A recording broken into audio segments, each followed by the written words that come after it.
Halo bunda semuanya, balik lagi di channel aku. Kali ini aku akan sharing pengalaman aku, drama-drama yang aku alami di masa asik eksklusif. Apa aja sih dramanya?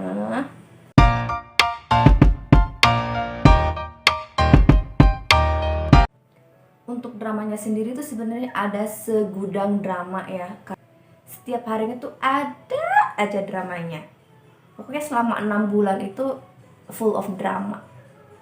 Tapi sekarang yang bakal aku share itu yang di highlight aja ya, jadi bener-bener yang paling berkesan, yang paling bikin serba campur aduk rasanya. Drama yang pertama itu pasca melahirkan. Jadi pasca melahirkan itu Asimi itu nggak langsung keluar gitu loh, padahal udah IMD, cuman si Asimi tetap nggak keluar. Padahal si anak itu dia kayak udah kelaparan, haus gitu loh ekspresinya. Aku sampai nggak tega, sampai stres sendiri waktu itu. Di hari pertama masih aku tungguin, jadi selama nunggu asinya keluar tuh tetap disusui langsung sih. Jadi harapannya tuh si asinya keluar, cuman ternyata sampai sore nggak keluar. Akhirnya beli susu ibu menyusui, itu harapannya bisa keluar. Nyatanya tuh ditungguin sampai besoknya itu nggak keluar. Akhirnya beli suplemen asi booster, nah tapi masih belum keluar juga. Memang butuh proses kan ya kalau konsumsi kayak gituan juga. Nah akhirnya cari-carilah si tukang pijet, kemana-mana jadi tukang pijet. Sebenarnya aku agak takut sih, apalagi masih pandemi kan, jadinya agak-agak horor gitu. Cuman butuh, akhirnya ya udahlah cari yang kira-kira aman gitu. Akhirnya udah berbagai tukang pijet dihubungin, nemulah satu yang ini masih kerabat juga. Alhamdulillah ketemu. Besok pagi tuh jam 6 pagi tuh udah ke rumah, udah buat mijet aku. Alhamdulillah habis itu keluar banyak sih asinya. Dan sampai sekarang asinya itu tetap lancar keluarnya, alhamdulillah nggak pernah ada masalah kayak berkurang atau gimana, alhamdulillah enggak. Drama yang kedua itu Baby Blues.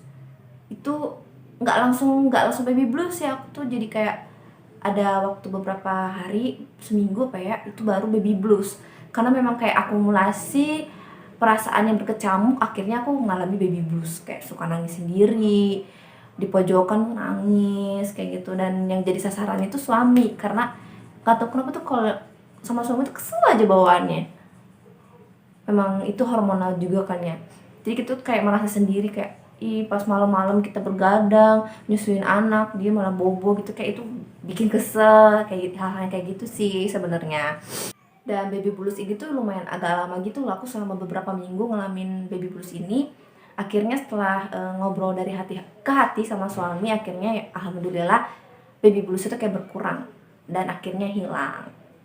Drama selanjutnya itu kurang tidur, karena apa ya, kayak anak bayi itu kan biasanya melek tuh malam hari gitu. Sepanjang siang itu dia bobo, dan di malam hari dia melek, minta nenen lah, banyak pipis, terus kayak ngajak main juga. Akhirnya kurang tidur dari hamil bahkan ya, karena hamil tuh kan udah mulai insomnia, terus kayak gak nyaman tidurnya. Nah, setelah melahirkan tuh kirain bakal nyaman, memang kita udah plong gitu ya, nggak kayak perasaan nggak enak gitu, tapi gak bisa bobo karena bocil. Kadang-kadang suka kesel juga kalau dia nggak bobo, aku udah ngantuk pakai banget, kesel-keselnya kesel, tapi gimana lagi ya. Drama keempat itu pelekatan yang salah. Jadi kalau pelekatan tuh kan memang yang belajar nggak cuman kita tapi bayi juga. Nah ini lumayan PR banget sih ini.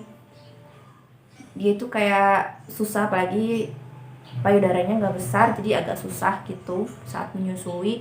Aku juga cari-cari posisi yang enak, itu susah, pokoknya susah. Sekitar 2 bulanan itu pelekatannya salah, tapi alhamdulillah setelah berbagai upaya akhirnya alhamdulillah pelekatannya baik dan benar akhirnya. Nah gara-gara pelekatan salah ini anakku juga jadi bingung puting. Apalagi aku kenalin Dot itu terlalu dini, itu sekitar pas dia usia 2 minggu, karena aku ada pekerjaan yang tidak bisa ditinggalkan. Akhirnya terpaksa dikasih ASIP dengan medianya tuh Dot.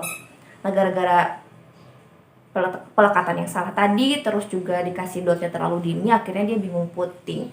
Nah ini bikin stres juga, pakai banget ini ya, karena saat kita susui itu kayak nolak gitu loh. Jadi pas malam aja dia pengennya tuh ngempengnya tuh sama dot, itu kan bikin kita jadi stres juga, takutnya dia kurang nutrisi atau apa kayak gitu, karena dia tuh ngedot itu ngedot kosong gitu loh, bukan dot yang ada asidnya.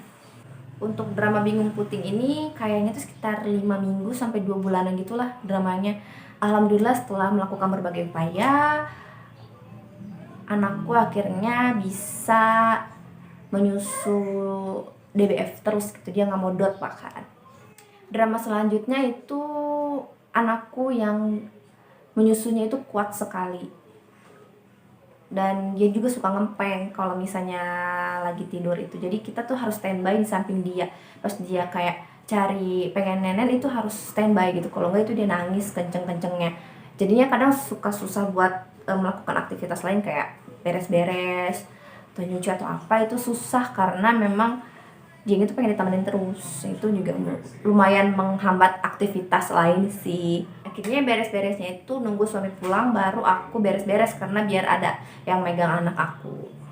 Drama selanjutnya itu payudara lecet, si putingnya lecet, kayak ada benjilan yang kayak ada nanahnya gitu loh.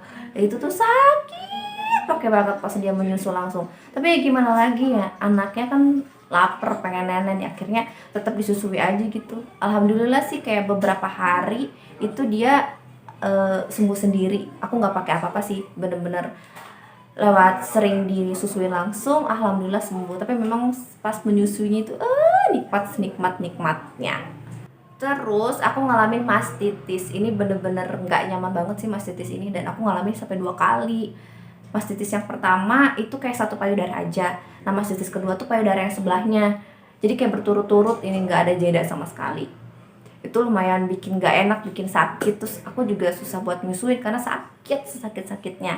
Apalagi waktu itu posisinya si anak tuh lagi bingung puting, jadinya ya pas aku sodorin ke anak dia kayak nolak, jadinya ya akhirnya aku pumping aja itu selama mastitis itu, sambil tetap menyusui anak sih, walaupun kadang suka agak susah.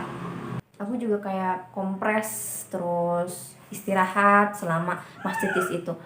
Alhamdulillah sih, jadi mastitis pertama itu kayak selama 2 harian gitu, terus lanjut besoknya setelah sembuh yang payudara, misalnya yang kiri, nah yang kanan itu yang mastitis, nah yang ini agak lama itu sekitar 3 harian, tapi alhamdulillah sembuh. Drama yang lainnya itu payudara gede sebelah, jadi karena anak tuh menyusunya di satu sisi aja, akhirnya satunya itu kayak lebih kecil gitu, jadinya itu bikin nggak nyaman juga. Lanjut dramanya itu drama dicakar-cakar sama anak. Ini kayak korban itu gak cuma aku sih, kayak suami sama keluarga juga kena juga. Nah ini di wajah, payudara, di tangan, ini semuanya dicakar sama anak. Dan itu ada kayak tanda cintanya itu banyak di mana-mana. Itu lumayan perih kalau kena air ya. Kurang lebih itu drama-dramanya sih. Sebenarnya masih banyak drama-drama yang lain, tapi itu yang kira-kira yang paling berkesan, yang bikin aku sesuatu banget pokoknya ya. Nah itu drama-drama yang itu. Untuk drama yang lainnya alhamdulillah sih masih bisa diatasinya tuh, nggak terlalu susah. Oke, itu tadi sharing pengalaman aku drama-drama ya yang aku alami selama masa ASI eksklusif. Oke, sekian aja, see you.